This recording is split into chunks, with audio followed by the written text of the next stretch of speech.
अन्नहुम युफ्तनून फी कुल्लि आमिन मर्रतन औ मर्रतैन सुम्मा ला यतूबून वला हुम यज़्ज़क्करून।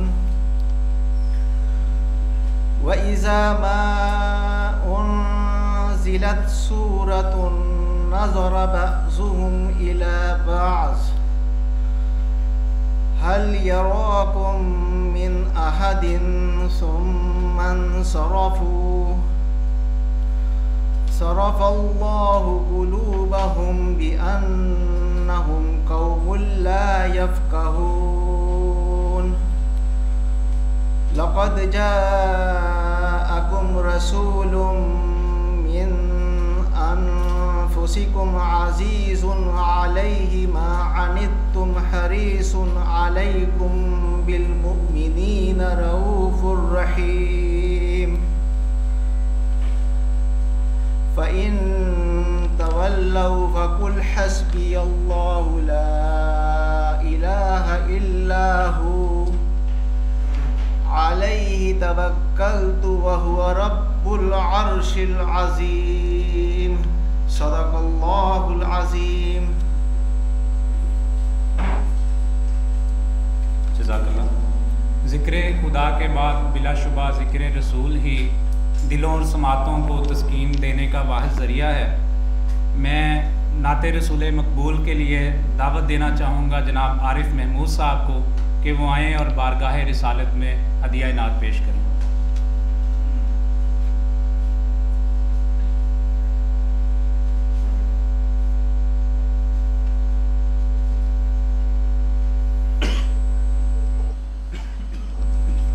जब हाजी जा रहे थे हज पर तो मैंने उनकी फेवर में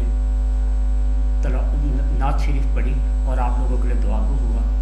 अब वो हजाज वापस आ चुके हैं। इस नात में पूछते हैं कि कैसा उनका सफ़र रहा।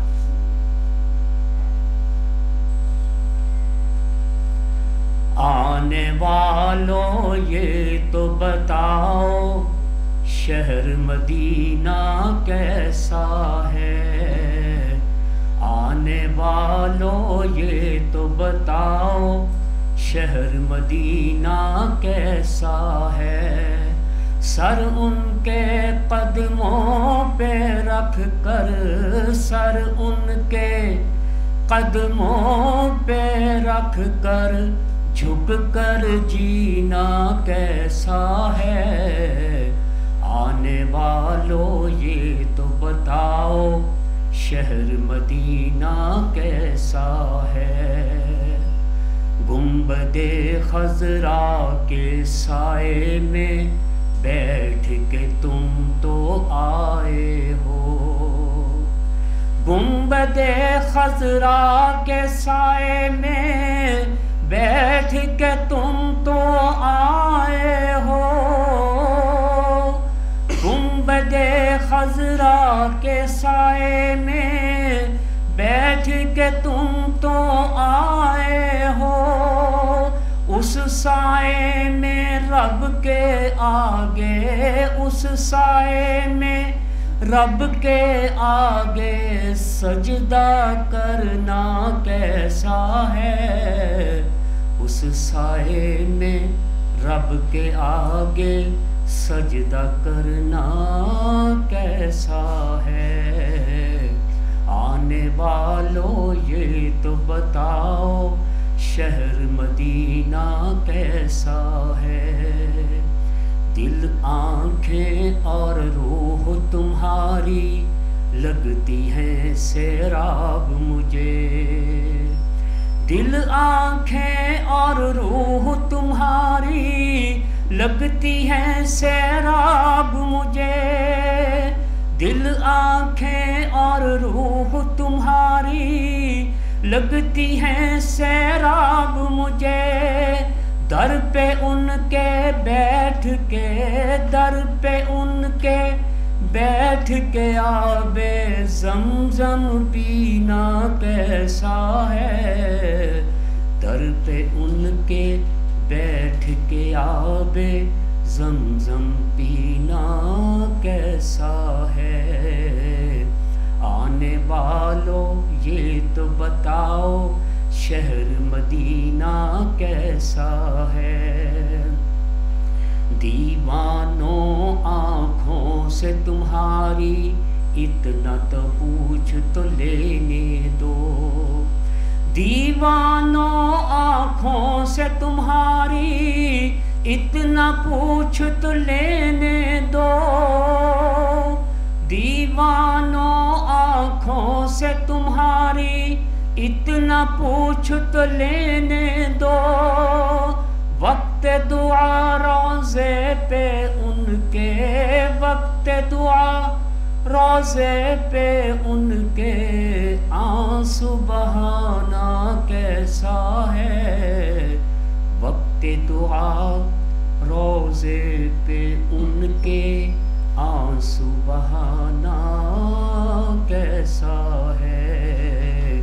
आने वालों ये तो बताओ शहर मदीना कैसा है। वक्त रुखसत दिल को अपने छोड़ वहाँ तुम आए हो। वक्त रुखसत दिल को अपने छोड़ वहाँ तुम आए हो। वक्त रुखसत दिल को अपने छोड़ वहाँ तुम आए हो। ये बतलाओ इशरत उनके, ये बतलाओ इशरत उनके दर से बिछड़ना कैसा है। ये बतलाओ इशरत उनके दर से बिछड़ना कैसा है। आने वालों ये तो बताओ शहर मदीना कैसा है।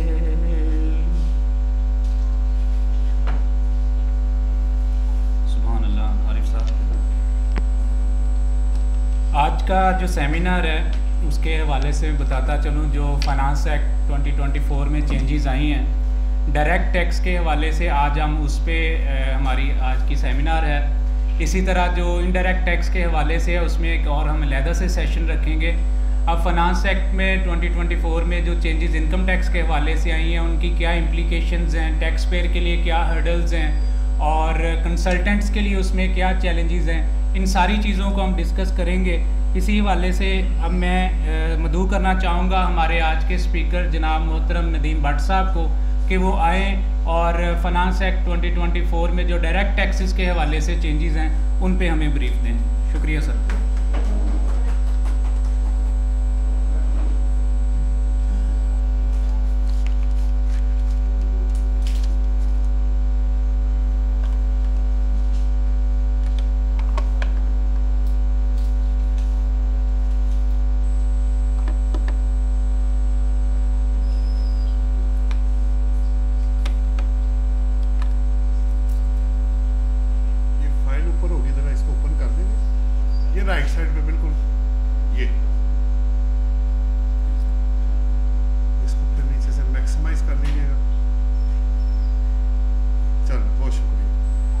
बिस्मिल्लाहिर्रहमानिर्रहीम।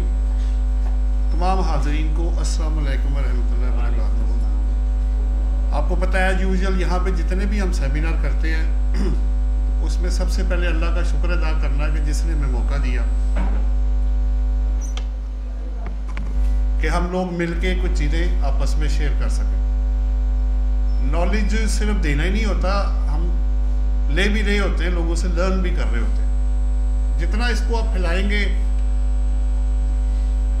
ये उतना ही कम लगेगा आपको। रोज उठ के ऐसे लगता है कि शायद अभी और भी सीखना बाकी है, और भी सीखना बाकी है। तो मैं इसकी मिसाल ऐसे देता हूँ कि ये एक समंदर की तरह है किसी भी फील्ड का नॉलेज, स्पेशली टैक्सेस का। आप इसमें से जितना पानी निकालेंगे उससे ज़्यादा अंदर आ जाएगा। तो आपको रोज़ हर वक्त हर दिन अपडेट रहना है। यही इसकी खूबसूरती है कि सिर्फ सीखना काफ़ी नहीं होगा, इसको अपडेट भी साथ करना पड़ेगा। उसके बगैर अब जैसे हर साल ये अब 2011 में 11 या 12 में पहला एडिशन मैंने दिया था, अब 2025 आ गया, तो 13-14 साल गुजर गए, पता भी नहीं लगा कैसे गुजरा टाइम। बहरहाल आज का जो टॉपिक है बेसिकली वो रिलेट कर रहा है जी डायरेक्ट टैक्सेस से। एक सेमिनार तो वैसे मैं कर रहा था फैसलाबाद में, उसकी वीडियो तो मैंने अपलोड कर दी है। एक अब इंशाल्लाह ताला आपके वाली भी रिकॉर्ड होगी तो ये भी आ जाएगी। एंड में फिर इंशाल्लाह क्वेश्चन आंसर सेशन भी कर लेंगे, क्योंकि लर्निंग सबसे ज़्यादा क्वेश्चन आंसर सेशन में ही होती है। बाकी तो आप, मैं बोल रहा हूँ आप सुन रहे हैं, तो शायद कोई क्वेश्चन होंगे तो वो आप नोट कर लीजिएगा। अच्छा,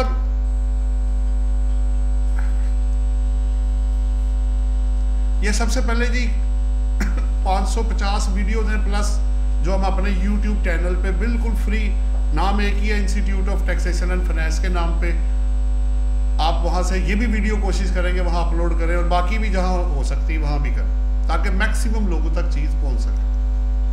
नंबर 2, इसी नाम से हमने फेसबुक के ऊपर एक ग्रुप बनाया हुआ है, और उसमें जितनी किताबें हैं वो हम अपलोड कर रहे हैं। 18 से लेकर 24 तक मिली भी हैं इंशाल्लाह ताला, अगर अल्लाह ने मौका दिया और 25 की भी हुई तो वो भी इसमें अपलोड हो जाएगी, तो वो आप यूज़ कर सकते हैं, फ्री ऑफ कॉस्ट है। इससे पहले कि आगे चले, कुछ ओवरऑल चीज़ें समझना बहुत ज़रूरी है। पहली बात तो ये कि आपने चाहे इनकम टैक्स है, सेल टैक्स है, FED है, कस्टम्स है, इन सबको जब इस साल आप स्पेसिफिकली रिव्यू करेंगे तो आपको 95% रेवेन्यू मेजर नजर आएंगे। यानी वो पैसा इकट्ठा कर रहे हैं, पैसा चाहिए। पर्पसेस में मैं नहीं जाता कि ओबियसली पूरा मुल्क है उसके, लेकिन ब्रेकअप के ऊपर थोड़ी सी मैं बात करूंगा। नंबर 2, इतना कुछ करने के बावजूद भी आपका डेफिसिट बजट ही है। 1700 समथिंग कुछ बिलियन का बजट बना के भी आप डेफिसिट के अंदर जा रहे हैं। नंबर 3, अगर आप उसका एनालिसिस करें, जो मैं हर दफ़ा कोशिश करता हूं कि देखूं कि मेजर चंक किधर चला गया, तो आपके टोटल जो 17,815 बिलियन अमाउंट है जो आपने इकट्ठी करनी है, उसमें 9,775 बिलियन रुपीस तो सिर्फ मार्कअप ही है। यानी 55% आपकी टोटल ग्रॉस रिसीट का, टैक्स्ड और नॉन टैक्स रेवेन्यू दोनों का 55% सिर्फ मार्कअप है। तो आप, यानी हम सब मिलके जितनी मेहनत कर रहे हैं वो पैसा कहाँ डंप हो रहा है, 55% तो यहाँ चला गया, चाहे वो इंटरनल है या एक्सटर्नल लोन है। नंबर 2, डिफेंस के ऊपर 2122 है जी बिलियन है, जो 12% बनता है, तो ये 67% ऑलमोस्ट तो आपका चला गया इन दो चीज़ों के अंदर। बाकी जो आपकी 240 मिलियन की आबादी है उसके लिए जो बचा है वो 33% आपके लिए है। उसका क्या होगा वो बनाने वाले बेहतर समझते हैं, और आपको भी नज़र आ रहा है क्या होगा। आखिरी एक पॉइंट जी जो बहुत ज़्यादा शोर पड़ा हुआ है, जो मैं काफ़ी सालों से मैं भी सजेशन दे रहा हूँ कि जी फ्लाइंग इनवॉइसेस है, जिसकी वजह से 350 SRO आपका आया, कुछ थोड़े से सोल्यूशन उन्होंने दिए, लेकिन बात अब ये है ये हो क्यों रहा है, इसका कोई होना तो चाहे वो तो जो हो गया वो तो हो रहा है या होगा या होता जाएगा। सवाल अब ये है कि सोल्यूशन क्या है आपके पास। एक सोल्यूशन ये है कि आप मेरी गुड्स और सर्विसेज के ऊपर रिड्यूस सेल टैक्स मुझे चार्ज कर दें 4 से 5%, और मेरा इनपुट ऑफ फारग कर दें, तो आपकी फ्लाइंग इनवाइस का चक्कर खत्म हो जाएगा। सिर्फ सेल के ऊपर चेक एंड बैलेंस रखें। अगर एक बंदा सेल कर रहा है तो परचेज भी कर रहा होगा, तो आपको इतना जो आपने चेक एंड बैलेंस के लिए विंग्स और फ्रॉड और I&I, ये ठीक है अपनी जगह पे बोल रहे हैं जो उन्होंने करना है, बट अगर आप इस तरह कर दें जैसे हम लोग चार्टर्ड अकाउंटेंट्स PRA को 5% पे करते हैं सेल टैक्स, अपनी रिसीट का 5% पे किया, इनपुट कोई नहीं, चैप्टर क्लोज में।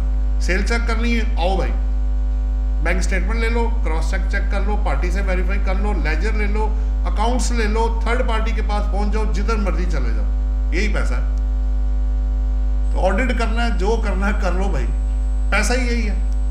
तो लेकिन ये कहने में बहुत आसान है, करने में बहुत मुश्किल है। इतना आसान नहीं होगा इसको करना अगर हम ये अप्लाई कर दें। और एक और बात, पैसा आपको पहले से ज्यादा ही आएगा।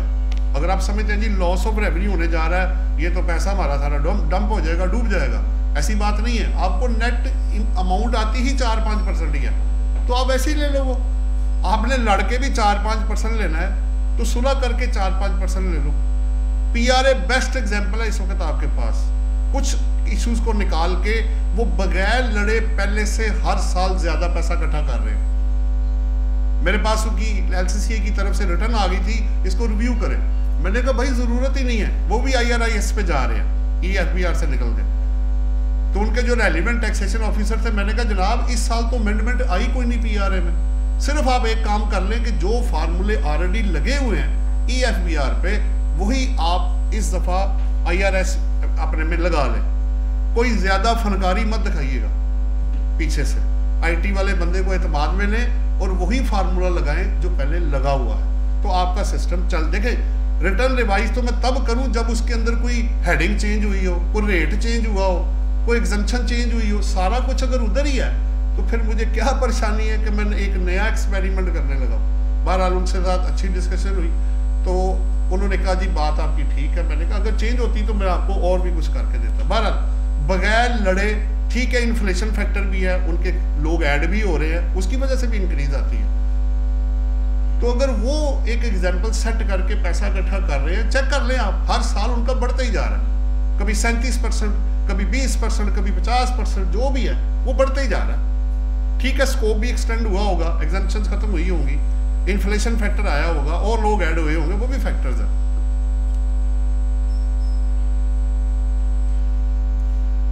अब ऑब्वियसली जब ये बिल था तो अपनी एक डेट थी। अब इसकी उन्होंने सबसे पहले कानून में इंपॉर्टेंट ये होता है इसकी इफेक्टिव डेट क्या है भाई, ये किस डेट से अप्लाई होगा।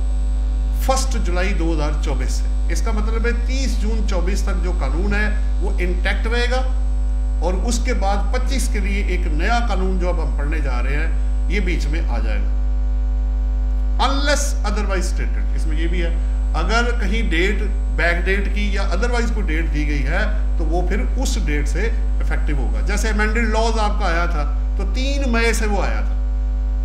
कुछ लोग कहते हैं जी कोर्ट में जाके 6 हो गया, 9 हो गया। मैंने कहा अच्छा जो भी हुआ कोई डेट तो आपको मिल गई ना, एक डेट आपके पास आ गई है। अब नाम इसका फाइनेंस ऑब्वियसली एक्ट 2024 है, डेट आपको मैंने बता दी है। नेक्स्ट अब मैंने लिंक इसके अंदर लगाए हुए हैं, जैसे आपको पता है हस्बे मामूल में लगाता होता हूँ, हाइपर लिंक लगे होते हैं, तो उसमें आप उसको क्लिक करते जाएंगे। आप बोर्ड पे क्लिक करेंगे तो आप उसकी शीट पे पहुंच जाए। ये तकरीबन कोई 55 पॉइंट्स है टोटल।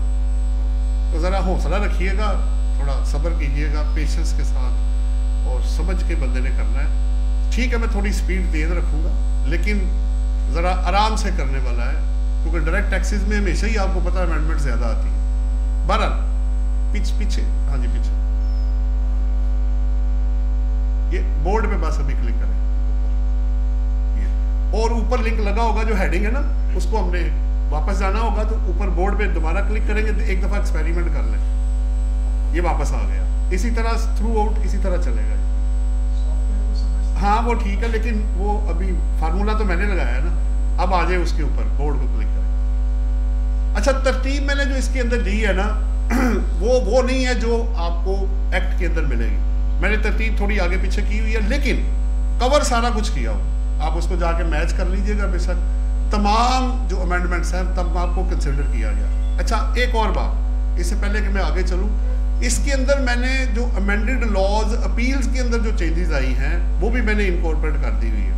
इट मीन्स कि इस वक्त जो फाइनेंस एक्ट अप्लाई हुआ है ये सारे का सारा इसके अंदर अवेलेबल है। सिर्फ अमेंडमेंट्स नहीं है, बाकी भी सारा इसके अंदर इंटैक्ट है।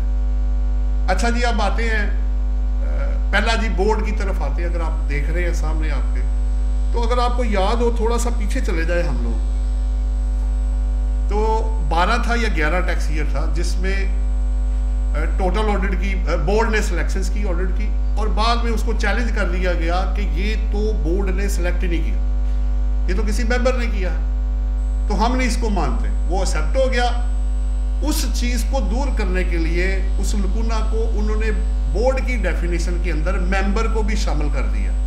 जैसे आप पढ़ेंगे इनकम टैक्स में कि मिनिस्टर, फेडरल मिनिस्टर जो इंचार्ज है वो फेडरल गवर्नमेंट की तरफ से रिप्रेजेंटेशन करेगा, तो यही समझा जाएगा कि फेडरल गवर्नमेंट ही है।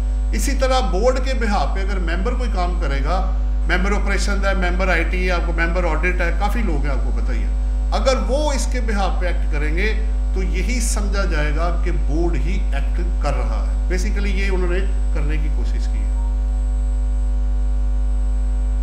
चीफ कमिश्नर जी चूंकि फ्रॉड का एलिमेंट, फ्रॉड की बड़ी डिटेल्ड डेफिनेशन जो है वो सेल टैक्स लॉ में डाली गई है और उसका एक विंग पूरा उन्होंने, जो कि तकरीबन 7 यूनिट्स के ऊपर कंसिस्ट है, वो आगे जाके आप देखेंगे, मैं आपको दिखाऊंगा।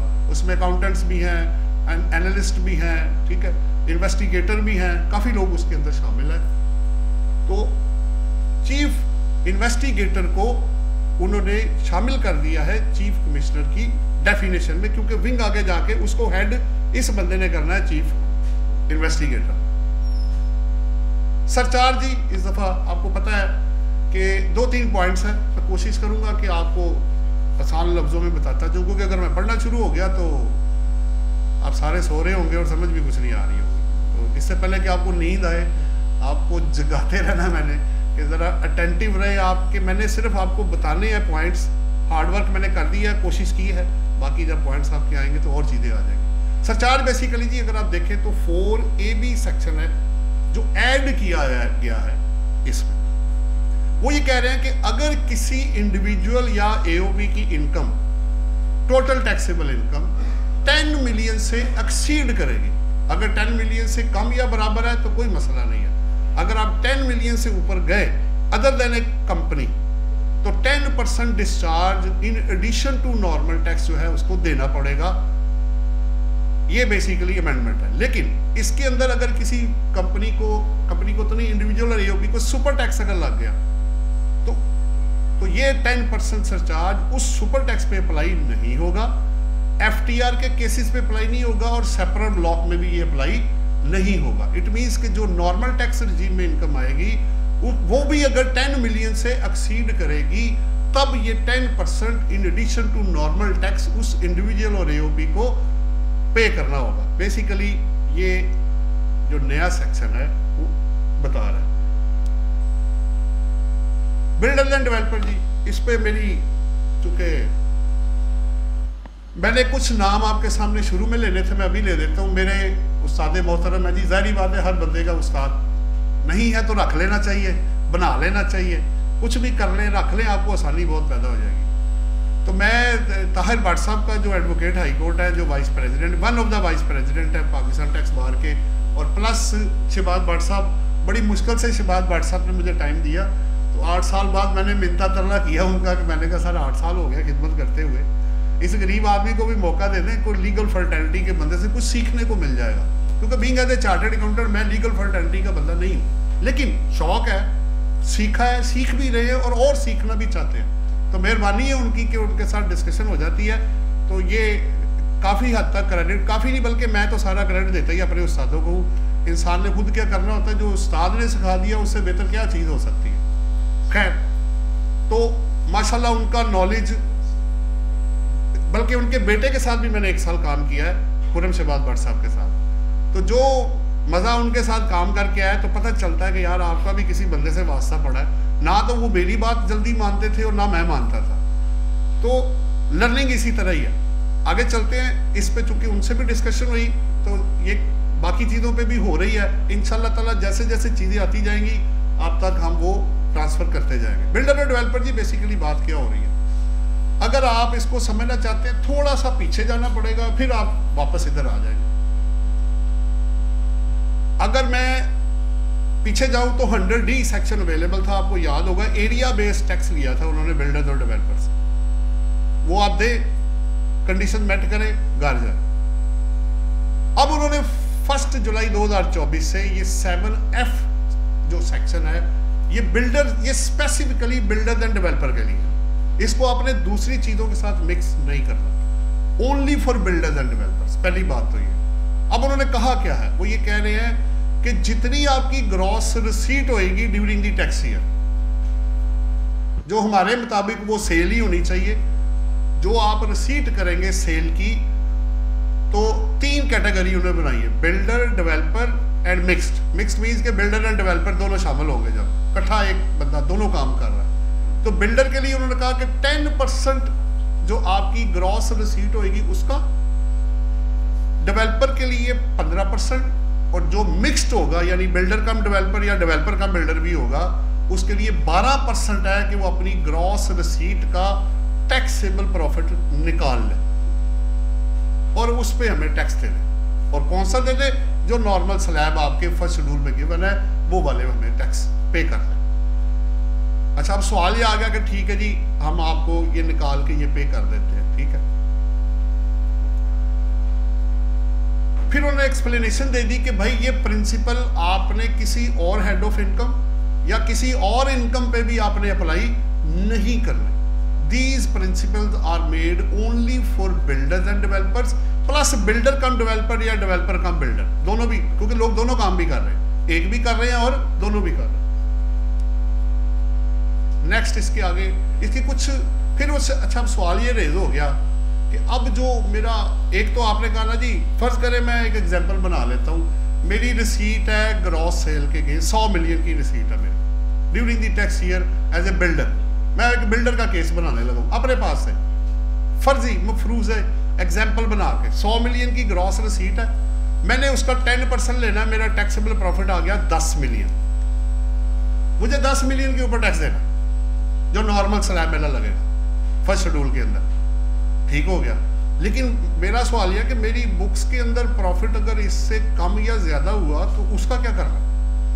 अब लॉ ये कह रहा है कि अगर आपकी बुक्स में प्रॉफिट ज्यादा है इससे, मसलन मैंने निकाला 10 मिलियन, मैंने जब प्रॉफिट एंड लॉस अकाउंट बनाया बिल्डर का तो पता चला कि 15 मिलियन का प्रॉफिट आ गया, तो वो कह रहे हैं आप ऊपर वाले 50 लाख का भी क्रेडिट ले सकते हैं, प्रोवाइडेड कि आप ऊपर वाले को अपनी इनकम में ऐड करके नॉर्मल टैक्स हमें पे कर दें।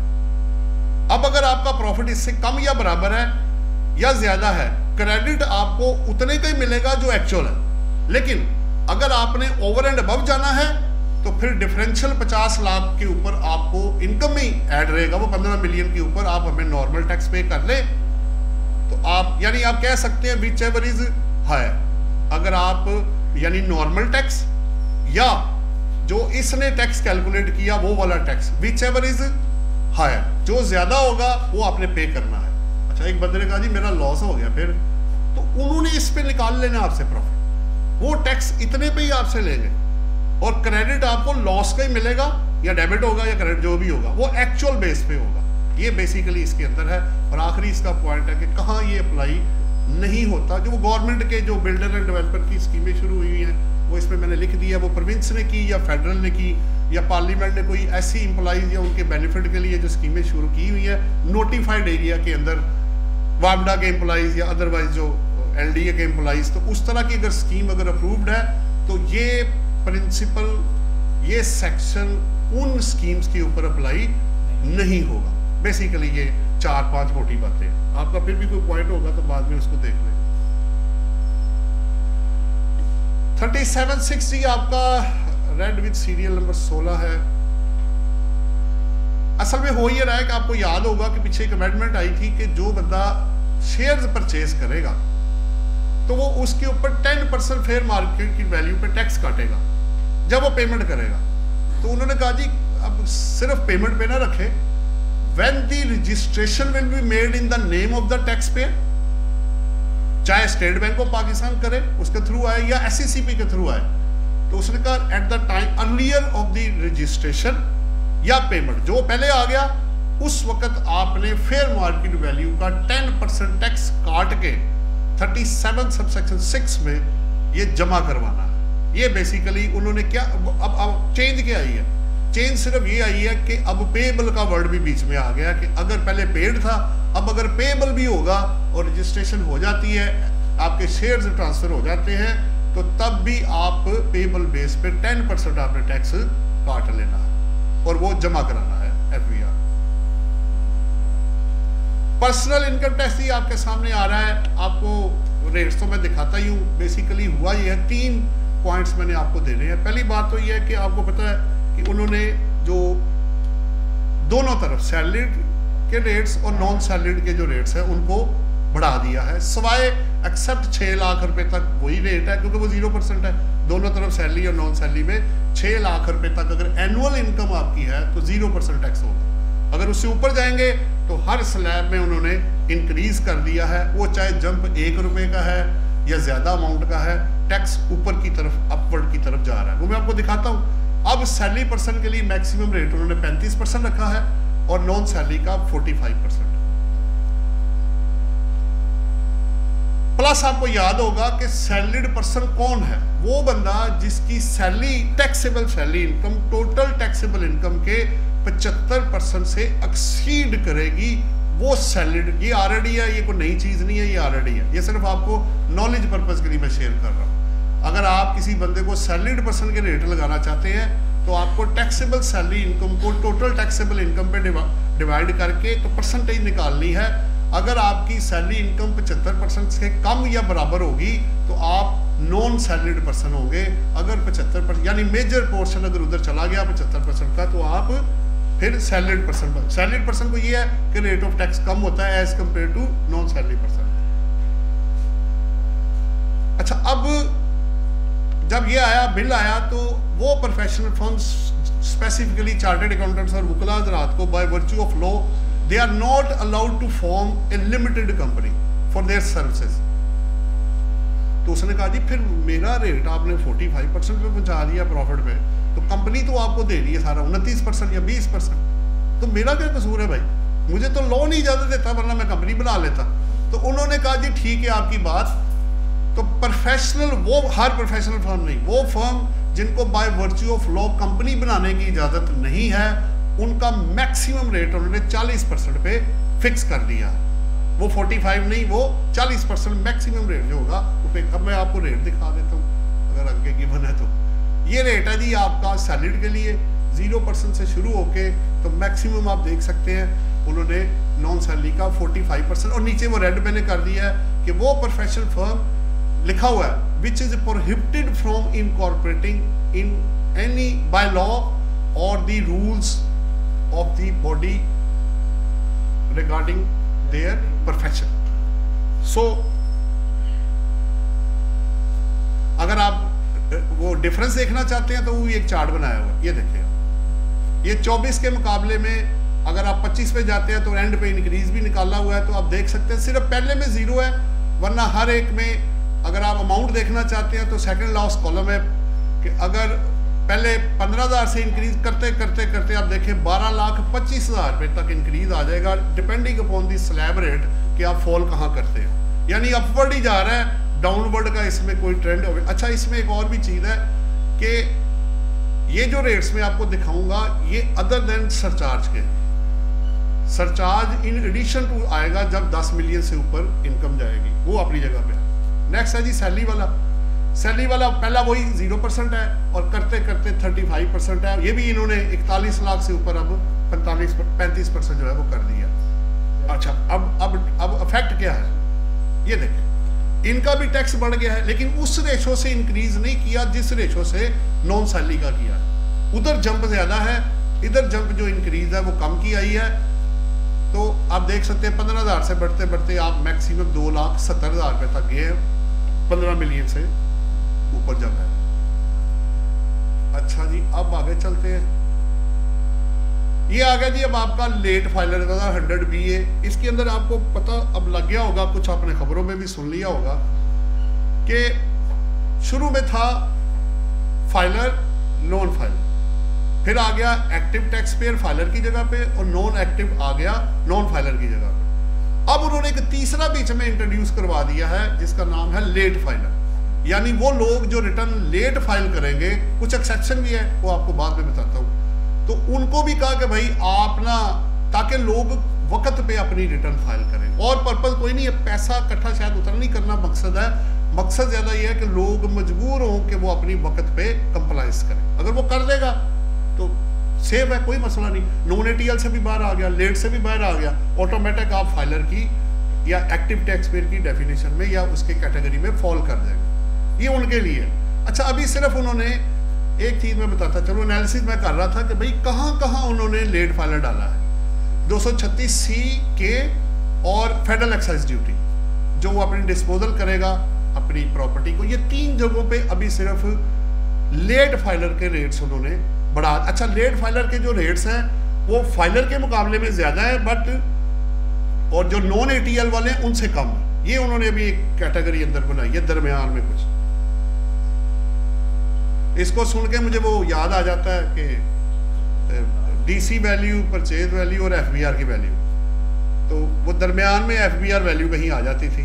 तो ये उसी तरह का मिलता जुलता, आप उसको समझने के लिए आप कह सकते हैं। अच्छा चले, ये है जी रेट बेसिकली 236K के।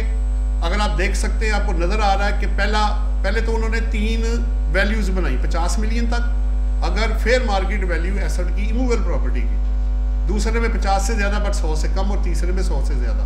तो आप देखें फाइलर का 3, 3.5 और 4 है, जो लेट है और 6, 7, 8 है, बढ़ गया उसके मुकाबले में, और जो नॉन फाइलर है उसको उन्होंने जंप कर दिया, वो ऑलमोस्ट डबल से भी ऊपर कहीं कहीं चला गया है। पहले में देखें तो डबल है, 7 का 16 है और 8 का 20% जो है वो अगर 100 मिलियन से ऊपर वैल्यू जाती है तो ये इफेक्टिव होगा फर्स्ट, बल्कि हो गया, अब होगा क्या, अब तो हो गया, अब तो ये इफेक्टिव हो गया है।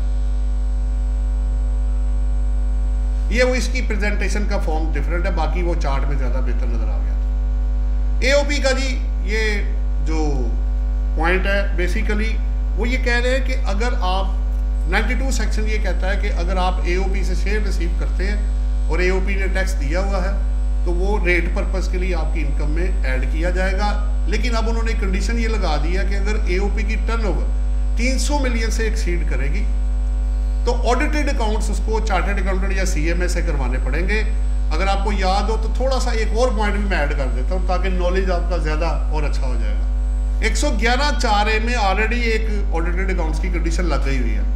अगर आपका FTR का केस है, फाइनल टैक्स रजीम का, और आपकी एक्चुअल इनकम इम्प्यूटेबल इनकम से ज़्यादा है तो आपको ऑडिटेड अकाउंट्स CA या CMA से करवा के रिटर्न के साथ फाइल करने हैं, इंडिविजुअल और AOP दोनों के लिए। कंपनी तो ऑलरेडी ऑडिटेड अकाउंट्स कर रही है। एक ये साथ आ गया है कि अगर मुझे शेयर की एग्जम्पशन लेनी है तो फिर मुझे ऑडिटेड अकाउंट्स 300 मिलियन से ज्यादा। अच्छा, अब सवाल ये 300 मिलियन किस साल में? उसने कहा करंट या प्रीसीडिंग एनी टैक्स ईयर जो गुजर चुका है। अगर 1980 में कंपनी बनी है वहां से लेके आज तक, सवाल अब ये है कि पिछले एनी प्रीसीडिंग टैक्स ईयर किसी भी साल में, क्योंकि उन्हें पता है कि लोग प्लानिंग करके आगे 300 से कम कर देंगे, तो वो जो गुजर गया होता है उसको बदल नहीं सकते, वो तो पास्ट है, वो डिक्लेयर्ड हो चुका है, इसलिए वो बेस कर रहे हैं करंट ईयर पे और plus previous any tax year word है। अच्छा, अब ये भी बहस शुरू हो गई कि ये मैंने ही क्वेश्चन रेज किया था, भाई ये इस दफा जो रिटर्न जानी है क्या ऑडिटेड अकाउंट्स इस दफा देने हैं या अगली दफा देने हैं? तो मैं क्रेडिट देता हूँ व्हाट्सएप को, व्हाट्सएप से भी बात हुई, व्हाट्सएप से भी बात हुई, बहस तो काफ़ी हुई। अब कुछ लोग ये कहते हैं कि जी ये प्रोसीजरल अमेंडमेंट है, अभी से इसको अप्लाई करें, लेकिन ज़्यादा वेटेज इस तरफ जा रही है कि भाई हमें तो पता ही नहीं था ऑडिट कराना है, ना हमने ऑडिटर अपॉइंट किया, तो ये तो सब्सेंटिव राइट है, आप इसको 25 से ही अप्लाई करेंगे क्योंकि 30 जून तक जो कानून था उसमें ये अमेंडमेंट नहीं थी, तो वो क्लोज हो गया। तो पुराने को पुराने के मुताबिक और नए को नए के मुताबिक होना चाहिए। बहरहाल दोनों ओपिनियन एग्जिस्ट कर रही हैं। एक पार्टी कह रही है जी अभी जो रिटर्न आप भेजें उसके साथ ऑडिटेड अकाउंट्स लगाएं, इवन अदरवाइज अगर आप नहीं लगवाते तो कोई बात नहीं, 122(3) का शॉर्ट डॉक्यूमेंट्स का नोटिस आ जाएगा, वो फिर उसके मुताबिक उस पर लड़ाई की जाएगी कि क्या करना है। ज्योग्राफिकल सोर्स ऑफ इनकम जी, काफी लोग पाकिस्तान में बाहर बैठ के तो यहाँ से पैसे कमा रहे थे, उसमें उन्होंने एग्जाम्पल, उसमें गुड्स है, सर्विसेज है, अगर कुछ डाउनलोड डाटा करते हैं, ऑनलाइन है, सॉफ्टवेयर इन पाकिस्तान में है, तो अभी उन्होंने ये भी बताया कि एग्रीगेट अमाउंट कितनी होगी तो फिर उसकी वो पाकिस्तान में उस अमाउंट पे टैक्स देना पड़ेगा, यानी पाकिस्तान नॉन रेजिडेंट की पाकिस्तान सोर्स इनकम पे टैक्स देना है। इस केस में कब? जब उनकी टर्नओवर स्पेसिफाइड लिमिट से एक्सीड करेगी, लेकिन वो लिमिट अभी उन्होंने डिफाइन करनी है। भाई ये इसके अंदर चेंज है।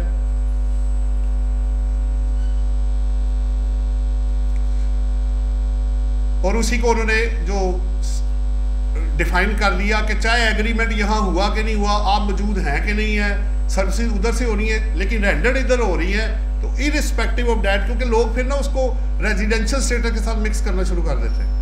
मैंने कहा भाई यहाँ लड़ाई रेजिडेंशियल स्टेटस की नहीं हो रही, यहाँ लड़ाई हो रही है पाकिस्तान सोर्स इनकम या फॉरेन सोर्स इनकम। अगर आपको याद हो तो 11 सबसेक्शन 5 और 6 ये कहता है कि रेजिडेंट की वर्ल्ड इनकम पे टैक्स होना है और नॉन रेजिडेंट की सिर्फ वो इनकम जो पाकिस्तान में अर्न की जाएगी। तो ये पाकिस्तान में अर्न की है ना आपने भाई, तो उस पर टैक्स दे दो, लेकिन डबल टैक्सेशन ट्रीटी एग्रीमेंट अपनी जगह पे रहेगा, ओवरराइड वो करेगा अगर वो एग्जम्पशन देता है तो तब मिलेगी, अदरवाइज नहीं है। अनएक्सप्लेन्ड इनकम और एसडी 111(2)(a) उन्होंने ऐड किया। बेसिकली मैंने पूरा ही प्रोड्यूस किया ये कमेंट्स के अंदर कि यहां लड़ाई हो रही है ईयर ऑफ डिस्कवरी। लड़ाई ये पड़ गई कि एक बंदे की इंफॉर्मेशन पहुंची टैक्स ऑफिस के पास, ये मैं फॉरेन एसेट्स और इनकम और फॉरेन एक्सपेंडिचर की बात कर रहा हूं, पाकिस्तान के अंदर की बात नहीं हो रही है। उन्होंने पकड़ लिया। अच्छा, अब करते करते 2 साल वैसे ही गुजर गए, फिर अल्टीमेटली 2 साल बाद जाके एक नोटिस इशू हुआ। तो अब सवाल ये था कि ये ईयर ऑफ डिस्कवरी वो पहले वाला है या तीसरे वाला है। तो उन्होंने इसको क्लियर कर दिया कि जब आपको नोटिस इशू किया जाएगा, जिस साल में नोटिस इशू करेगा, अगर फर्ज करें एक एग्जांपल मैंने बनाई हुई है नीचे आप देख सकते हैं कि अगर आपका 2020 में एक इंफॉर्मेशन आई और CIR ने नोटिस इशू किया 2024 में, तो ये जो 24 होगा ये ईयर ऑफ डिस्कवरी समझा जाएगा और इसके पिछले साल प्रीसीडिंग टैक्स ईयर में आपकी इनकम में ऐड करके उसको टैक्स फिर 111 में या जो भी आता तो वही 122 में अमेंडमेंट करके तो टैक्स चार्ज किया जाएगा। तो ईयर ऑफ डिस्कवरी को उन्होंने एक्सप्लेन किया।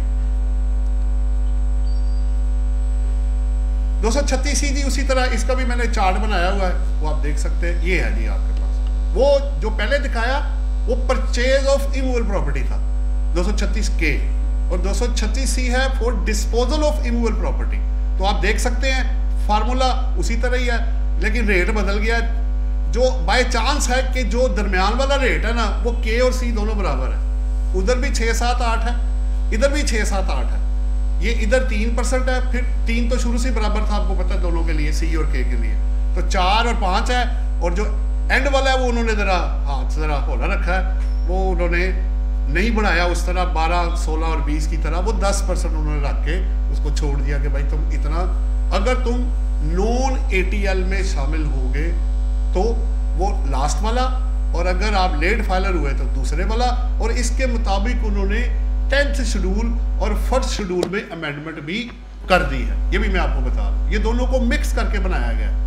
जो पहले वाला रेट है वो 1st शेड्यूल में है, जो लास्ट वाला रेट है वो 10th शेड्यूल के अंदर है, जो लेट वाला आया है वो भी इन दोनों में से किसी एक जगह पे अवेलेबल है। तो दोनों को मर्ज करके उनको डाल दिया है। अच्छा चले, ये था K और C का। अच्छा, अब बारी आ गई कि जो मैं बेच के गेन कमाऊंगा, मैं अगर इमूवेबल प्रॉपर्टी मैं बेच देता हूं, उससे जो मुझे गेन आएगा, ये अब उसकी ये तीसरी कैटेगरी अब आ गई। परचेज अलग हो गया, सेल अलग हो गया, प्रॉपर्टी इमूवेबल, और अब आ गया कि अगर मैं बेच के गेन अर्न करूंगा तो उसका क्या करना, ये तीसरा फेज अब आ गया। एक वक्त था ना परचेज पे टैक्स था, ना सेल पे टैक्स था, ना गेन पे टैक्स था। अब ये वक्त आ गया, वो पंजाबी कहते ने पहले पढ़ना कुछ नहीं तो फिर बाद चो छड़ना कुछ नहीं। अब सूरत हाल ये आ गई है कि कुछ भी छोड़ने को अब वो तैयार नहीं है, क्योंकि लोग ओब्वियसली पैसा कमा रहे हैं और लोग कहते नहीं है कि भाई इतना करोड़ कमाया, कोई टैक्स नहीं भाई, अल्लाह का खैर, बस जेब में डालो, बोरियां भरो और ख़त्म, चलो। उन्होंने कहा भाई चलो फिर कुछ खिदमत खलक, कुछ मुल्क की भी खिदमत करो, कुछ थोड़ा बहुत इधर भी जमा कराओ। तो अभी और भी मैं आपको एक चीज़ बताऊंगा बाद में लेटर ऑन। तो अब परचेज पे भी आ गया जनाब। अच्छा, पहले वैल्यू भी थी 30 लाख 40 लाख, उन्होंने वो वैल्यू भी खत्म कर दी। 1 रुपये का भी, खैर 1 रुपये में तो अब कुछ नहीं मिलता, 1 करोड़ की बात करते हैं। 1 करोड़ का होगा, जितनी वैल्यू का होगा, वैल्यू का अब सिलसिला खत्म है, सवाए सिर्फ वो 50, 100 और ऑनवर्ड। तो टैक्स तो बहरहाल देना ही देना है। आज छूट है वो गवर्नमेंट डिपार्टमेंट, फर्स्ट अलॉटमेंट आपके फौजी वगैरह और वो दूसरे, उनको कुछ है छूट, बाकी जनरल पब्लिक दूसरों के लिए नहीं है जी। नहीं, वो अपने बंदों के खिलाफ बोलता हो बंदा अच्छा नहीं लगता। हाँ ठीक है, लेकिन हमारा ये काम नहीं है ना, हमारा काम सिर्फ सच बताना है जो हुआ है, उसका हम किसी क्लास को क्रिटिसाइज नहीं कर सकते, अलाउड नहीं है। हम being as a public speaker मैं तो कभी नहीं करता, ना मुझे करना चाहिए, ना मेरा फील्ड है। सारे लोग बेहतर जानते हैं, तो हम उतनी ही बात करें जितनी ज़रूरी है, वरना मैं ये छोड़ के फिर दूसरों के पीछे भागना शुरू कर दूंगा। वो मेरा फील्ड नहीं है भाई, ना इतना टाइम है, आपस की बात है। यही कर ले तो बड़ी बात है, ये नहीं संभाला जाता। और फिर कमा के पैसे दूसरे ले जाते हैं। हम बैठे हुए यहाँ पे, हम आज़ाद होके भी आज़ाद नहीं हुए। फिजिकली तो आज़ाद हो गया, मेंटली हम लोग आज़ाद नहीं है। कहते जी हर बच्चा जो पैदा होता है 3 से 5 लाख का मकरूज है, तो भाई इसको कुछ हम डिस्चार्ज करने के बारे सारे मिलके सोचें। हम इसका कुछ सोचना पड़ेगा हमें, वरना ये लोन बढ़ता ही जा रहा है, बढ़ता ही जा रहा है और बढ़ता ही जा रहा है। और सारी मेहनत आप कराएंगे, आपसे करवानी है मेहनत, मुझसे भी सबसे मेहनत करवा के पैसा उठा के मेजर पोर्शन 55% को ले गए आपसे। तो फिर फनकार कौन हुआ, स्मार्ट कौन हुआ? आप है या वो है? वो स्मार्ट है भाई, पैसा दे के आपसे काम करवा रहे हैं। बहरहाल इमूवेबल प्रॉपर्टी जी गेन आ गया मेरे पास। अब उन्होंने किया क्या है, 2-3 अमेंडमेंट्स हैं छोटी छोटी, लेकिन बड़ी इंपॉर्टेंट है। वो प्रॉपर्टी ये और 37A के जो शेयर्स हैं, दोनों का ट्रीटमेंट सेम है। अगर आपने 1 जुलाई 2024 के बाद कोई प्रॉपर्टी या 37A के शेयर्स खरीदे, तो आपको उसके गेन पे 15% स्टेट अवे टैक्स पड़ जाएगा। ये मिनिमम टैक्स है जो आपने देना है, नंबर 1। और अगर आप का प्रॉफिट उस स्लैब रेट से ज्यादा, मिनिमम ये है, बाकी स्लैब रेट के अंदर जो प्रॉफिट आएगा उसके मुताबिक आप उनको टैक्स पे करेंगे। अगर फर्ज करें मुझे 6 लाख का गेन आ गया, तो 6 लाख पे तो 0% है, फिर भी 15% देना है आपने। उन्होंने लिख दिया इसके अंदर कि ये 15%, लेकिन वो प्रॉपर्टी और वो पब्लिक कंपनी के शेयर जो मैं 1 जुलाई 2024 के बाद खरीदूंगा और बेचूंगा, पहले वाला उसी तरह ही है। यानी अगर मैं अपना प्लॉट अपार्टमेंट 2 साल बाद बेचूंगा, घर 4 साल बाद, और ओपन प्लॉट 6 साल बाद अगर मैं बेचूंगा, वो उधर ही है, वो इंटैक्ट है पुराना जो 30 से 24 तक है। लेकिन जो मैं नए एसेट एक्वायर करूंगा, नए शेयर्स एक्वायर करूंगा, उनको जब बेचूंगा तो फिर मुझे इसके अंदर आना पड़ेगा। ये बेसिकली पुरानों को प्रोटेक्शन दे गए हैं और नए के लिए उन्होंने एक नए प्रिंसिपल्स और टैक्सेशन का जो प्रोसीजर है डिफाइन कर दिया।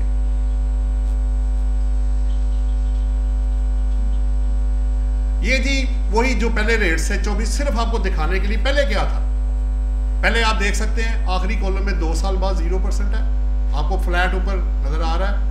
कंस्ट्रक्टेड प्रॉपर्टी 4 साल बाद 0% है, और ओपन प्लॉट 6 साल बाद 0% है। वरना जिस स्लैब में आप जाएंगे उसके मुताबिक आप 24 तक, अभी जो रिटर्न जानी है वो इसके मुताबिक जानी है, इन रेट्स के मुताबिक। इनको नहीं डिस्टर्ब किया उन्होंने।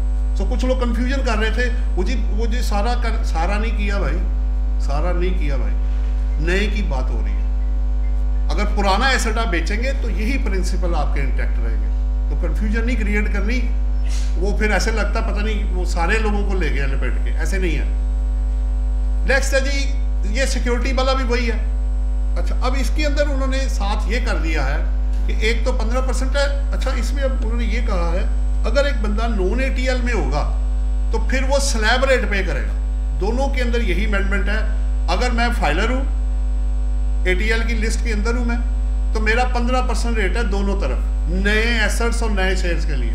लेकिन अगर मैं नॉन ATL में गया और नई प्रॉपर्टी और नए शेयर्स मैंने बेचे, तो फिर आपको नॉर्मल जो स्टैंडर्ड रेट है 15% के अलावा मिनिमम 15 तो लगना ही है, इन एडिशन हो सकता है आपको 45% लग जाए। ये डिपेंड करेगा आपकी इनकम किस स्लैब में फॉल करती है। एक बात। सेकंड, आपको नजर आ रहा है कि कलेक्टिव जो म्यूचुअल फंड से जो कलेक्टिव इन्वेस्टमेंट स्कीम है उसका रेट उन्होंने 10 से 15% कर दिया है, और वो स्टॉक फंड जिसकी dividend receives of the fund less than capital gain है उसको भी उन्होंने 12.5 से 15% कर दिया। इसका ये आप देख सकते हैं, वो लोग जो सिक्योरिटीज में नॉन ATL में होंगे, मैंने चार्ट फॉर्म में बना लिया। 15% तो वो हैं जो अपीयरिंग इन ATL है। दूसरा आप कॉलम देखेंगे तो person not appearing in ATL में है on the date of acquisition and disposal. क्या है कि इंडिविजुअल के लिए स्लैब रेट 15 और कंपनी के लिए जो उनके आपको पता है जो रेट दिए हुए हैं, क्योंकि कंपनी में कोई चेंज नहीं आ रही। ये रेट्स बढ़ गए जी, आपके स्टॉक्स के ऊपर जो कैपिटल गेन्स आपके आएंगे 24 में 10 है 15 हो गया है, नीचे आप देखेंगे वो भी है कंपनी और दोनों के लिए रेट, यानी अपवर्ड की तरफ ही जा रहा है। Dividend income from mutual fund है जी, इसके अंदर जो रेट है 15 से 25 कर दिया उन्होंने, लेकिन इसमें ये है कि जो प्रॉफिट ऑन डेट जो होगा, जो डिविडेंड आप ड्राइव करेंगे म्यूचुअल फंड से 50% और मोर जो income from profit on date होगी उन फंड्स के लिए ये होगा। सैलरी जी आपको पता लग गया, मैंने शुरू में बताया कि अगर सरचार्ज आपका ऐड होके अब और आपका एम्प्लॉयर अगर आपकी इनकम 10 मिलियन से ज़्यादा हुई तो नए रेट्स तो वो अप्लाई करेगा ही, प्लस वो सरचार्ज भी ऐड करेगा और काट के पैसे आपको देगा। अगर 10 मिलियन से आपकी इनकम एक्सीड की टैक्सेबल इनकम की तो ये 149 में भी अमेंडमेंट उन्होंने कर दी। एक्सपोर्टर जी आपको पता है, ये तो अखबार पढ़ के आप लोग थक गए होंगे कि बड़ा उन्होंने कोशिश की, एफर्ट की, दे ट्राइड देयर बेस्ट कि यार हमें आप इसी में रहने दें, but due to certain reasons ये एक्सेप्ट नहीं हो सका। तो उनको भी जैसे आपको याद हो तो कमर्शियल इंपोर्टर, कॉन्ट्रैक्टर, सप्लाईज वो ऑलरेडी मिनिमम में चले गए हैं, इसी तरह उन्होंने इनको भी इस दफ़ा मिनिमम टैक्स के अंदर ट्रांसफ़र कर दिया। लेकिन कुछ 2-3 चेंजेस इसके अंदर बड़ी इंपॉर्टेंट है। 1% तो आप पे करेंगे एडवांस टैक्स, 1% होगा आपका मिनिमम टैक्स जो आप 154 सेक्शन में पे करेंगे। इसका 154 ए के साथ कोई ताल्लुक नहीं है, इसको सर्विसेज के साथ मिक्स नहीं करना, इसका ताल्लुक सिर्फ और सिर्फ गुड्स के साथ है। जो चाहे डायरेक्ट है इनडायरेक्ट है वो मैं आपको चार्ट दिखाता हूँ अभी, या आप खुद करेंगे तो वो इसके अंदर शामिल है। तो रेट 1% तो आपने देना ही है, वो कट के आपका 154 में वो बैंक या जो रियलाइजेशन अथॉरिटी है वो काट के आपको पैसे देंगे, वो तो चला गया मिनिमम के अंदर।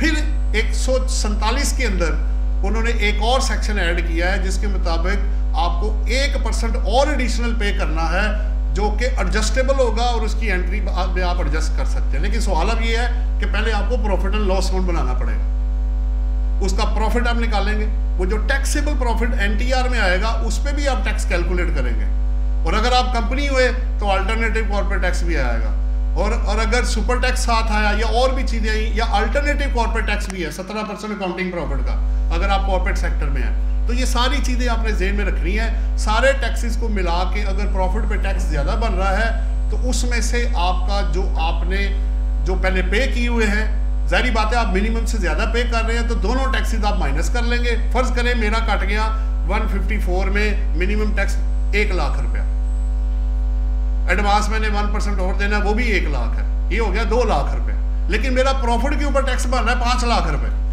तो फिर मुझे ये 2 लाख माइनस करके बाकी का जो 3 लाख है वो मुझे जमा कराना पड़ेगा। और अब फिर ऑडिट भी होगा, बुक्स ऑफ अकाउंट्स प्रेजेंट होंगी तो ऑडिट में अमेंडमेंट हो सकती है। तो वो एक नॉर्मल लॉ का जो एक प्रोसीजर है बेसिकली वो इनके लिए इन्होंने ड्राफ्ट कर दिया है। इन सारी चीज़ों को पढ़ के ना आपको एक चीज़ समझ आएगी, अब डॉक्यूमेंटेशन और कंप्लायंस के बगैर जान छूटती नजर नहीं आ रही। एक और इंपॉर्टेंट चीज जो मैं बाद में करूंगा पहले बता देता हूं। अब अगर किसी कंपनी और एओपी ने गलत रिटर्न फाइल की, इनकम्प्लीट की, 0 कर दिया, 5 लाख रुपए मिनिमम पेनल्टी है उसकी। तो भाई अब अपनी आंखें कान और दिमाग खुले रखना और प्लस फी को दोबारा रीनिगोशिएट क्लाइंट के साथ कर लें कि भाई अब ये सब कुछ हमें करना पड़ेगा, आप बुक्स ऑफ अकाउंट्स नहीं बना रहे तो अब बनाएं, अब रिकॉर्ड प्रॉपर मेंटेन करें। इसके अलावा अब there is no way to run, बहुत मुश्किल हो जाएगा। बहरहाल और इसके अंदर मैं देखता हूं जी। अच्छा अब इसमें ये भी हो गया 111(4) तो आपको मैंने पहले ही करा दिया, वो भी आ गया, ये भी सारा हो गया। और ये पिछले साल भी प्रपोजल दी गई थी और उन्होंने कहा था कि आपको 200 बिलियन इकट्ठा होगा। तो अभी भी वो कह रहे हैं आप लेट आए, आपने 200 बिलियन लूज कर दिया, अब आपको एडिशनल 200 बिलियन यहां से आएगा। ये आपकी जो reforms and resource mobilisation commission है, ये उसने रिकमेंडेशन दी थी। ये जी वो चार्ट है जो 154 बताता है कि अगर आप देखें तो इसमें बैंक्स हैं विद होल्डिंग एजेंट्स, ईपीजी है, एक्सपोर्ट जो इनडायरेक्ट एक्सपोर्ट है, और डायरेक्ट अगर आप एक्सपोर्ट खुद करते हैं तो कलेक्टर ऑफ कस्टम्स है। 1% या रेट उसका मसला नहीं है। जो आखिरी 2 कॉलम है मिनिमम के साथ एडवांस टैक्स 147(6)(c) में, वो इन एडिशन टू ये होगा जो कि एडजस्टमेंट आपको मिल जाएगी। सवाल अब ये है कि क्या एक बेनिफिट भी है इसके अंदर, अगर किसी एक्सपोर्टर को लॉस हो जाता है या डेप्रिसिएशन है तो अनएब्जॉर्ब डेप्रिसिएशन और लॉसेज वो कैरी फॉरवर्ड कर सकता है। लेकिन एक्सपोर्ट के केस में आपको भी पता है लॉसेज आने के चांसेस बहुत कम होते हैं, वो तो पहले ही इतने ज़्यादा प्रॉफिट कमा रहे हैं। आपको ये भी पता होगा कि सियालकोट वालों ने माशाल्लाह अपना एयरपोर्ट बनाया हुआ, कैसे बन गया भाई? माशाल्लाह अर्न किया तो बनाया उन्होंने, ऐसे तो नहीं बन गया। अच्छा जी, अब नेक्स्ट हेडिंग क्या है? टेलीफोन यूजर्स पे जी जो नॉन ATL में होंगे, पहले 15% इस पे टैक्स था, उसको बढ़ा के उन्होंने 75% of the amount of the bill वो ऐड करके इसको आपको देंगे। अब 4-5 सेक्शन इकट्ठे ही हैं, वो मैं इकट्ठे ही आपके साथ शेयर करूंगा। 153, 152, 168, 169। बेसिकली बात ये हो रही कि आपको पता है कि जो FTR वाले केसेस हैं उनको नॉर्मल टैक्स रिजीम में डाल दिया गया है, मिनिमम टैक्स बना दिया गया है। तो इनमें जो अमेंडमेंट की गई है उसी से कनेक्टेड है, अगर आप देख सकते हैं। पहले तो 159 है जी, इसमें 2 अमेंडमेंट्स हैं। एक तो ये कि आपको पता है कि 153 और 152 में 100% जो एग्जम्पशन सर्टिफिकेट है वो खत्म हो गया। अब आपको 80% का अभी इशू हो रहे हैं लोगों को, 80% के। अगर आपका रेट ऑफ टैक्स फर्ज करें 5% है तो आपको 20% की आपको टैक्स देना पड़ेगा, 80% का आपको छूट मिल जाएगी। अब पूछा ये गया यार एडवांस टैक्स भी ले लिया, ये भी आप ले रहे हैं, तो करना क्या चाह रहे हैं? जैसे ही ये 20% कटेगा ऑटोमेटिक MIS या इंफॉर्मेशन में उस बंदे की इनवाइस और उसका टैक्स ऑटोमेटिक ट्रांसफर हो जाएगा, तो सेल या परचेज ऑटोमेटिक आपकी वेरीफाइबल हो जाएगी। असल में पीछे वो ये डॉक्यूमेंटेशन की तरफ लोगों को लाना चाह रहे हैं। ये तो हमने कहा थोड़ा कम कर लेते हैं, आप 1.1% ले लें, 0.5% ले लें, लेकिन वो चूंकि 20% की बात हो रही है तो दोनों में चाहे 152 है या 153 है, एग्जम्पशन सर्टिफिकेट अब रिड्यूस रेट का आपको मिलेगा, 100% वाला नहीं मिलेगा। लेकिन एक चीज़ उन्होंने मान ली कि लोगों ने कहा जिनकी इनकम ही एग्जम्प्ट है उसको क्यों रिड्यूस रेट सर्टिफिकेट चाहिए। उन्होंने कहा जी ठीक है, 159 में हम ये जरूर डाल देते हैं टू दी एक्सटेंट ऑफ अगर बंदे की इनकम ही एग्जम्प्ट है तो हम उसको एग्जम्पशन सर्टिफिकेट इशू कर देंगे, ये हम पावर इंटैक्ट कर देते हैं, अदरवाइज नहीं है। ये उनके रेफरेंसेस बीच में से उन्होंने निकाल दिए, सारी बात है, क्योंकि वो एडजस्टेबल अब हो गया। ये भी वही है। ये आ गया जी आपका जो लोग नॉन ATL में है और मोबाइल और सिम में, और आपका हम यही फैसलाबाद में बात हो रही थी, मैंने कहा आपने बिजली और गैस तो काटती, पानी रह गया था आपका, वो क्यों नहीं डाला आप लोगों ने? वो भी डाल दे पानी आप, ताकि तो वो लोगों ने फिर मजाक किया कि जी फिर ऑक्सीजन पे भी पाबंदी लग जाएगी एक दिन। बात अब ये है कि उन्होंने लॉ फोर्स तो करना है ना जी, पैसा तो चाहिए 12। अच्छा, अब पाबंदी क्या लगी कि अब आप मुल्क के अंदर तो ट्रैवल कर लेंगे, मुल्क से बाहर नहीं आप जा सकेंगे अगर आपका उस STGO में नाम आया तो। फिर एक ने आवाज़ LCC में दी, उन्होंने कहा जी वो मेरी बीवी तो नॉन फाइलर है, वो मेरे साथ नहीं जाएगी क्या? मैंने कहा भाई बात ये है, पहले उन्होंने जो आपको जो पहले STGO में नाम डालने हैं उससे पहले उन्होंने 22 की रिटर्न्स लोगों की चेक की, फिर उनको 23 का नोटिस दिया 114(4) का, उसके बाद जवाब नहीं आया तो फिर उन्होंने STGO इशू किया। उसमें भी अगर आप कंप्लायंस कर देंगे तो विद इन 72 आवर्स या 48 आवर्स उसे कह रहे हैं आपका नाम उसमें से बाहर निकल जाएगा।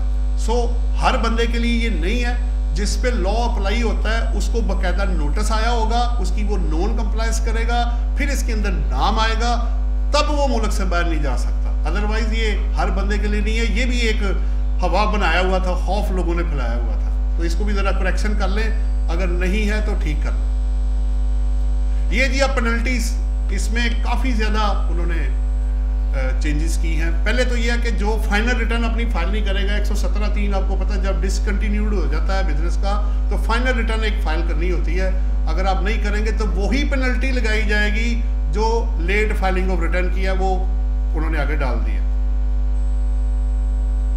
नेक्स्ट है जी मेरे पास, अगर कोई ट्रेडर रजिस्टर्ड नहीं होता या बाद में एडवांस टैक्स नहीं देगा तो 7 दिन के लिए पहले दुकान बंद होगी, फिर भी नहीं बाद आएगा तो अगले 21 दिन फिर बंद हो जाएगी, कारोबार नहीं करने देंगे। थर्ड वन है जी आपका जो अथॉरिटी FBI IR के ऑर्डर को नहीं मानेगी, उसके लिए वैसे बिल में हुआ था 100 मिलियन फर्स्ट डिफॉल्ट पे, वो उन्होंने आधा करके 50 कर दिया है, लेकिन सेकंड डिफॉल्ट पे उन्होंने वो 100 मिलियन जो है उन्होंने, पहले 200 था जिसको दोनों को आधा करके उन्होंने कहा कि अगर वो कंप्लायंस नहीं करेंगे 15 दिन के अंदर तो बड़ी हैवी किस्म की पेनल्टी उन्होंने प्रपोज कर दी। बाकी लिटिगेशन तो खैर अपनी जगह पर रहेंगी। 37(6) जो मैंने शेयर्स का कहा था, परचेज करेंगे तो टैक्स नहीं काटेंगे तो आपका 50% ऑफ जो टैक्स इन्वॉल्व है वो पेनल्टी है। Last but not the least, इस पेनल्टी का अगर आपको याद हो तो मैंने कहा था कि जो बंदा इनएक्यूरेट पर्टिकुलर्स अब देगा, एनेक्शन फिल नहीं करेगा, नील की चीज़ें फाइल कर देगा, तो उसके ऊपर अभी ये रेड मैंने इसलिए किया कि कंपनी एंड AOP है, इसमें इंडिविजुअल भी शामिल नहीं है। लेकिन अगर ये इसी तरह कंटिन्यू रहा और उनको फ़ायदा ना हुआ तो इंडिविजुअल भी लेटर और इसमें शामिल कर दिए जाएंगे। तो कोशिश करें कि अपनी डिक्लेरेशन को ठीक करें, क्योंकि मिनिमम पेनल्टी 5 लाख रुपए है और ज़्यादा आपके सामने है, और 10% ऑफ दी जो टैक्स चार्जेबल होगा whichever is higher word use हो रहा है, तो मिनिमम तो 5 लाख तो आ गया भाई। अब इनकी आगे प्रोसिक्यूशन है, वो बंदा जो फाइनल रिटर्न नहीं फाइल करेगा, साथ सदा क्या दे रहे हैं जी, वो कह रहे हैं जी आप fine imprisonment up to 1 year. अब लोग मतलब ये आगे का स्टेप है। फिर आगे अगर आप इंफॉर्मेशन सही नहीं देंगे रिटर्न के अंदर तो फाइन क्या जी, वो तो पिछला तो 5 लाख था ही, पेनल्टी और fine imprisonment up to 1 year और बोथ अपॉन कन्विक्शन। फिर आगे अगर आप रजिस्टर्ड पर्सन नहीं कराते रजिस्ट्रेशन या फॉर्मेलिटी नहीं करते तो फिर आपके पास 6 मंथ्स के लिए उन्होंने कहा बंदे को जरा अंदर की सैर कराओ और फाइन सैर भी लगाओ इस बंदे को। ये 153 का रिड्यूस रेट सर्टिफिकेट 80% तक का आपको मिलेगा, 100% का सर्टिफिकेट उन्होंने इसमें से निकाल दिया। वो डॉक्यूमेंटेशन पर्पज पैसा इकट्ठा करना नहीं है। किसी ने सवाल किया जी एडवांस टैक्स तो आपने ले लिया, तो ये 20% किस बात का, ये क्यों ले रहे हैं आप उससे? कहा भाई डॉक्यूमेंटेशन और उसको कवर करने के लिए और कोई मकसद नहीं है। तो हमने रिकमेंड ये कहा था कि यार रेट ज़रा फिर कम कर लेना आप, तो वो उन्होंने उसका 20% तक फिलहाल तो रखा है। अब देखते हैं आगे क्या होता है। वेल्थ स्टेटमेंट जी आपका, अगर आपको याद हो तो लोग ना सहारा ले लेते थे कि जी रेजिडेंट को सिर्फ पाकिस्तान के एसेट जो है ना वो वाले देने। उन्होंने उसमें भी अमेंडमेंट कर दी 116 में, क्योंकि 116 ये अलग पड़ा हुआ है जो कि आपने फॉरेन एसेट्स और लायबिलिटीज की डिक्लेरेशन अलग से करनी है।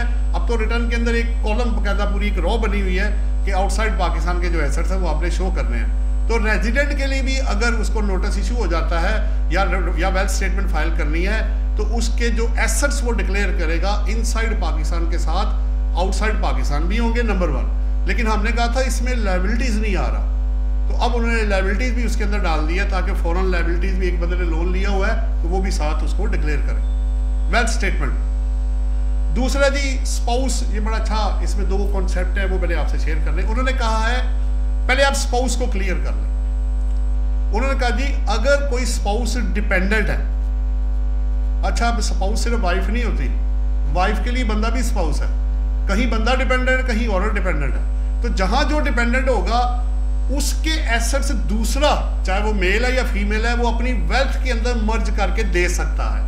यानी इसका मतलब ये है कि अगर पैसे मैंने दिए हैं अपनी वाइफ के तो वो वाले एसेट्स में इधर इनकॉर्पोरेट कर सकता हूँ। और ये सपोर्ट भी उस कॉन्सेप्ट को करता है जो आप दूसरों के नाम पे आप बेनामी एसेट जिसे आप कहते हैं एक्सप्लेनेबल जो होते हैं वो आप शो कर सकते हैं। लेकिन अगर वाइफ या हस्बैंड के अपने पैसे हैं उससे उसने एसेट लिए हैं तो वो अब आप अपनी वेल्थ के अंदर हस्बैंड या वाइफ इनकॉर्पोरेट नहीं करेगा अनलेस वो डिपेंडेंट ना हो। इसमें था जी वो आपको याद है एक रो दी होती है कि जी जितने एसेट्स आपने ट्रांसफर किए बेचे तो उन्होंने उसमें फॉरेन एसेट डाल के और कंसिडरेशन रिसीव उनके लिए भी डाल दिया। बेस्ट जजमेंट जी इसमें एक आपको पता है वैसे तो रिटर्न फाइल नहीं की या डॉक्यूमेंट्स नहीं दिए तो 121 आपको लगता है। उन्होंने एक और डाल दिया कि 117(3) की जो फाइनल रिटर्न फाइल नहीं करेगा उसको उस साल को भी बेस्ट जजमेंट असेसमेंट 121 में लग सकती है। अच्छा इसको करने के लिए अब उन्होंने तरीका क्या अडॉप्ट किया है? उन्होंने कहा जी सेक्टोरल बेसिस पे एक तो है ना assumption presumption parallel case history profile सब चेक करें जो आपको समझ आता है। बेस्ट जजमेंट का मतलब भी ये होता है कि आपकी जजमेंट के मुताबिक बेस्ट इसकी असेसमेंट क्या होनी है। सेक्टोरल बेसिस उन्होंने ऐड कर दिया जिसमें ग्रॉस प्रॉफिट नेट प्रॉफिट आपकी रिकवरी वेस्टेज रेशो सबको कंसिडर करते हुए जो बैंक जो बोर्ड सेक्टरल बेसिस पे प्रिस्क्राइब करेगा, अभी किया नहीं, जब वो करेगा उस बेसिस पे होगा। कमिश्नर की जी ये बड़ी बहस हमारी हुई थी 122A के अंदर, ये अमेंडमेंट होनी थी 127 में, गलती से 122A में आ गई, क्योंकि कमिश्नर की रिवीजन पावर अनलिमिटेड होती है, उस पर कैसे आप लिमिट लगा सकते हैं। तो अब उन्होंने यहाँ करेक्शन यहाँ से निकाल दिया और रेलिवेंट 127 सेक्शन में इसको डाल दिया। अच्छा, अब जो आगे जा रहा है जी वो आपके 124 से लेके ऑनवर्ड सारे में ओवरऑल व्यू आपको दे देता हूँ। बेसिकली अपील्स के अंदर जो मेजर चीज़ें हैं उस पर मैं 5 मिनट करके इसको मैं क्लोज करूँगा, बाद में कोई सवाल होंगे तो आप कर लीजिएगा। आपको बल्कि मैं एक चार्ट दिखाता हूँ और आसान कर लेते हैं, टाइम बचाते हैं अपना भी और आपका। ये देखें, ये चार्ट, अगर आप ऊपर मैंने कॉलम बना दी इनकम टैक्स, सेल टैक्स और एफईडी, कमिश्नर इनलैंड रेवेन्यू के पास 20 मिलियन तक की आप अपील फाइल करेंगे, उसके बराबर या कम है। सेल टैक्स में इसको आधा करते जाए, 10 मिलियन सेल टैक्स के लिए और एफईडी के लिए 5 मिलियन तक। अगर आप इससे ऊपर गए तो फिर आप ट्रिब्यूनल में जाएंगे। अच्छा, अब आप इनके अगेंस्ट पहले या दूसरे कमिश्नर अपील या ट्रिब्यूनल के अगेंस्ट अगर आपके अगेंस्ट कोई फैसला होता है point of law and mixed question of law and fact, तो तब आप जा सकते हैं। लेकिन अगर कोई बंदा पॉइंट ऑफ फैक्ट पे हार गया तो आगे रेफरेंस एक्सेप्ट नहीं होना, वो आपको पता है हाई कोर्ट पॉइंट ऑफ सिर्फ पॉइंट ऑफ फैक्ट वो नहीं सुनेंगे, टाइम नहीं है इतना उनके पास, सीधी बात है। नंबर 1, राइट आपको नहीं दिया गया।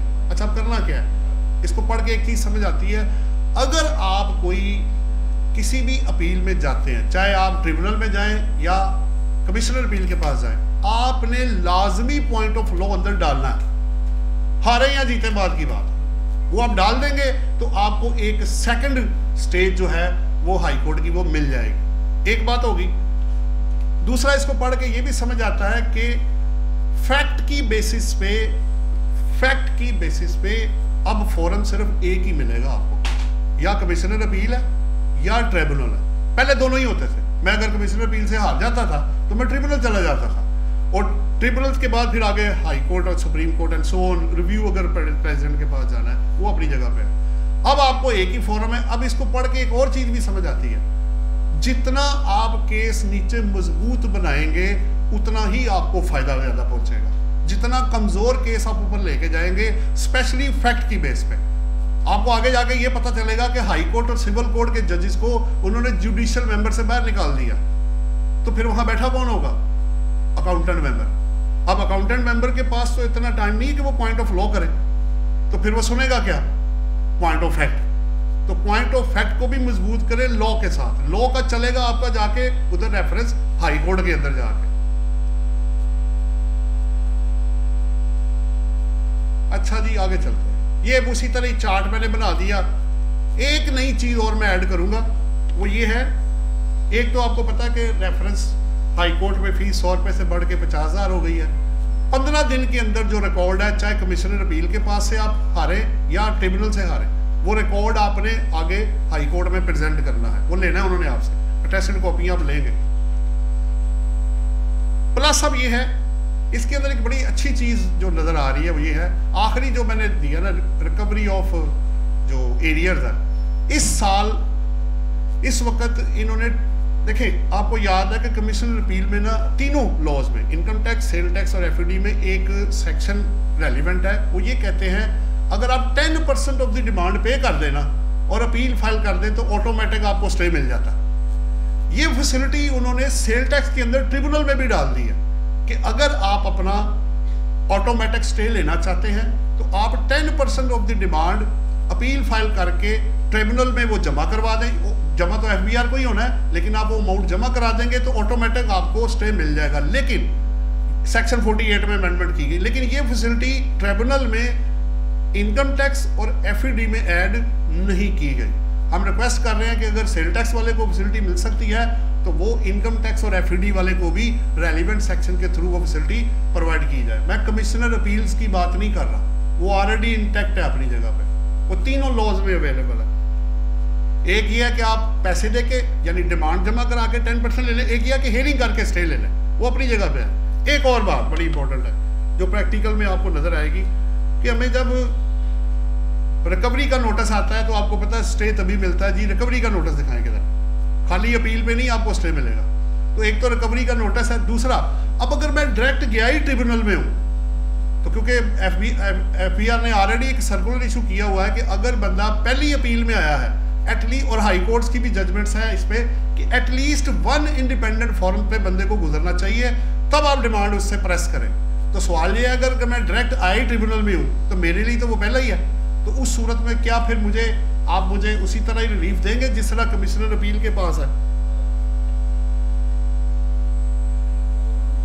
अच्छा जी, ये बाकी तो आप सारे उसको देख लीजिएगा, वही है मैंने कॉपी किया हुआ। अगर वो खास चीज़ है तो वो मैं आपसे शेयर कर लूँगा। ये भी हो गया। ट्रिब्यूनल का मैंने आपको बता दिया, फीस का भी बता दिया। हाँ, इनके टाइम जो है वो मैं चार्ट आपको दिखाना चाहूँगा, चार्ट में ज़रा आसानी हो जाएगी। ये सारा मैंने वही पकड़ा है जो अमेंडेड लॉज के अंदर था।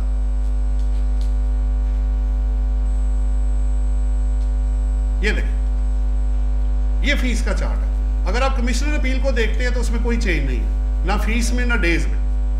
हाँ, अपील का जो फैसला है उसका टाइम उन्होंने कम कर दिया।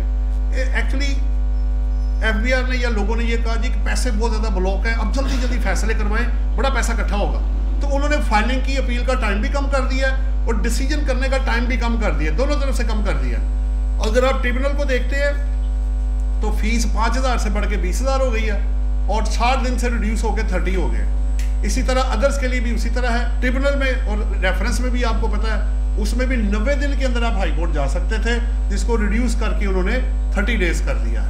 एक और बात, रेफरेंस में अगर जाना है और आपको स्टे चाहिए तो 30% ऑफ द डिमांड आपको जमा कराना पड़ेगा। इस पे ऑलरेडी जजमेंट्स आ चुकी है, मैं वैसे एक रेफरेंस के तौर पे लाया भी हूँ। ये जजमेंट है जी जो ये कहती है कि अगर आप deposit of tax before filing of appeal is not only against the fundamental rights है vide clause 9 and 10A but also held as unconstitutional by the Lahore high court. ये 2000 PTD LHC 122 है, इसमें हेल्ड हुआ है जब 10% डिमांड उन्होंने कहा था जमा कराएं वरना आप अपील नहीं फाइल कर सकते। तो उस वक्त भी ऑलरेडी ये जजमेंट आई हुई है, तो आप इसको भी अब ओबियसली नए सिरे से चैलेंज होगा कि यार ये तो ऑलरेडी हेल्ड हुआ है कि अपील की कोई कॉस्ट नहीं होनी चाहिए टैक्स के शक्ल में। ये ADR का है। ADR में बेसिकली उन्होंने 50 मिलियन तक कहा है कि एक बंदा जो है वो इसमें जा सकता है, लेकिन अब सवाल ये है कि SOE जो स्टेट ओन्ड एंटरप्राइजेज है उनको उन्होंने कहा आपने अपील नहीं करनी, आप सीधा जाएंगे ADR के पास, अगर वो फैसला नहीं करते तब आप अपील करें वरना आप ADR के पास जाए। अच्छा जी, अब मैं चलता हूँ, ये बाहर आ गया। प्रॉफिट ऑन डेट जी, आपको याद होगा जितने लोग वो नेशनल सेविंग सेंटर या प्रॉफिट ऑन डेट 15 का 30% था नॉन ATL के लिए, उसको मजीद 5% बढ़ा के उन्होंने 35% कर दिया। ये 236 साहब का G और H जिसपे ताहिर बाट साहब बैठे हुए हैं, बड़ा हमने ज्यादा इन्होंने छोड़ डाला था जो पॉइंट लॉजिकल था। अब उसमें थोड़ा सा कुछ जहां एक्सक्लूजन है, दो बातें हैं। एक तो ये है कि पहले था sale to distributor, dealer and wholesaler G 236G, और H था आपका वो सेल टू आपका अल्टीमेटली रिटेलर जो डिस्ट्रीब्यूटर, डीलर या बाकी सब करेंगे, उनको भी उन्होंने इसके अंदर डाला हुआ था। एक तो उन्होंने सेक्टर ओपन कर दिया, किसी भी सेक्टर के जो डीलर डिस्ट्रीब्यूटर होंगे वो इसमें शामिल। और आपको याद होगा कि अभी रिसेंटली उन्होंने एक जो आपके पेट्रोलियम वाले हैं उन्होंने एक सर्कुलर इशू करा लिया है, उन्होंने अपने आप को तो बीच में से बाहर निकाल लिया कि जो 156A में अपनी कमीशन पे टैक्स देंगे उनके ऊपर 236G और H अप्लाई नहीं होगा। प्लस अगर आप डायरेक्ट फर्ज करें बाटा पाकिस्तान लिमिटेड है, वो अपने ही पॉइंट पे डायरेक्ट जनरल पब्लिक को बेचेगा तब भी 236G और H अप्लाई नहीं होगा क्योंकि बीच में है ही कोई नहीं। लेकिन अदरवाइज जो है उन्होंने इसमें जो डीलर और डिस्ट्रीब्यूटर, बेसिकली अब पर्पज भी इसका फिर वही है। एक तो नॉन फाइलर का रेट बढ़ गया है, वो मैं आपको दिखा देता हूँ।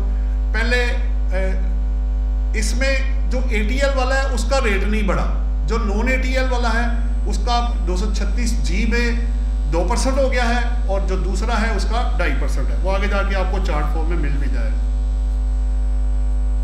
मिनिमम टैक्स जी 148 में उन्होंने क्या कहा है कि थर्ड शेड्यूल आइटम के अलावा अब FBR इनकम टैक्स पर्पस के लिए इंपोर्ट की मिनिमम वैल्यू डिटरमिन करेगा उसके ऊपर फिर जो आपने ऑलरेडी वो जो सेल टैक्स और FED पे अगर की है ऐड करके, तो उस अमाउंट के ऊपर जो टैक्स जो है इनकम टैक्स है वो चार्ज करेगा। लेकिन अभी इसके ओबियसली इसका जो तरीकाकार है फर्दर जो है अभी वजह होना बाकी है। ये 152 मैंने आपको करा दिया था कि 80% तक होगा डॉक्यूमेंटेशन पर्पस के लिए। ये जी आपका जो टूल मैन्युफैक्चरिंग है, पहले सेल टैक्स में इशू रहा, FBR कहता था मैन्युफैक्चरर है, और सेल टैक्स वाले कहते थे कि ये हमारे पास सर्विसेज वाला है।